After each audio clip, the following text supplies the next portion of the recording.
This is Bill Jasper with the New American Magazine and our coverage of RIO+20 in Rio de Janeiro. Correspondent Alex Newman is in Rio along with our film crew, Jason Vincent and Adam Muggenthaler. And Alex, how has the day been going? Hi Bill. The first thing we did today, we hit up a conference orchestrated by CFACT and some other groups and skeptics that are a little bit critical about what's going on here. It was a fascinating conference. We heard from a lot of very smart people, a lot of people who had some really serious questions to ask, and they brought up a lot of good points about, the dubious nature of what's going on here, the science, what the true agenda might actually be.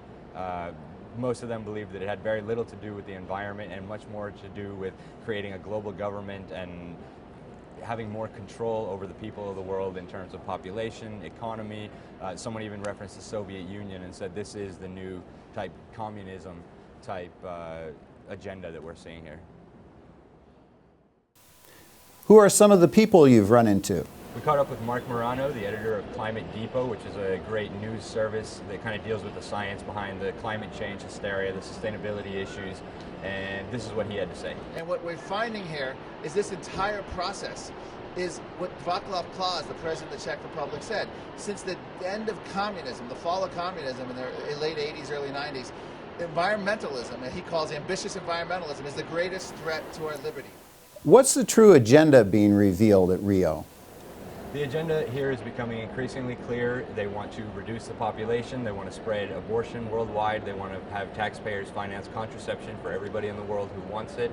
Well, maybe wants it, maybe not, we'll see about that. They want to have much more control over the economy, they want to reduce carbon dioxide in the atmosphere. They claim it causes global warming. And so essentially they just want to create a control grid over the economic system. They want more power at the UN level to allocate resources. And it is becoming very clear. In terms of the family planning and the abortion and the population issues, we managed to catch up with Gro Harlem Brundtland. She was the former Prime Minister of Norway, involved with Socialist International, and one of the chief agenda drivers behind the whole sustainability movement. This is what she had to say. It is, if you give women the right to plan their lives, the right to space and time their children, give them the right to jobs, the right to be active in society, they will limit the number of their families. That's so should we expand universal contraception and reproductive health rights? Absolutely, absolutely. That's the way to go. Thank you. What type of actual science is being discussed? Yeah, in the last week or two, we've been in touch with a lot of respected scientists, professors at elite universities, and they say that the science behind this whole movement, this whole conference, this whole sustainability agenda is flawed, over-exaggerated, lies, and just outright deception. The idea that there's too many people in the world right now to support, that's false. The idea that we're going to cook ourselves if we continue burning fossil fuels, that's false. And so in the coming days, we're going to be hearing a lot more from them. We'll be publishing in our reports and sending you some more video feeds. Have you run into ICLEI? In just a minute here, we're going to be heading over to the ICLEI Sideshow event. And as you might know, ICLEI, it's a global institution, the International Council of Local Environmental Initiatives. It's a nonprofit based in Germany that has increasingly spread its tentacles across the United States. But at the same time, in recent years and months especially, we've been seeing a great amount of opposition. A lot of cities and counties are withdrawing, passing resolutions saying that they want nothing to do with this and that they should be ejected from the United States. So essentially we're going to go find out what their agenda is, see what they have to say, and we'll get back to you as soon as we know. What is the Obama administration's reaction to everything?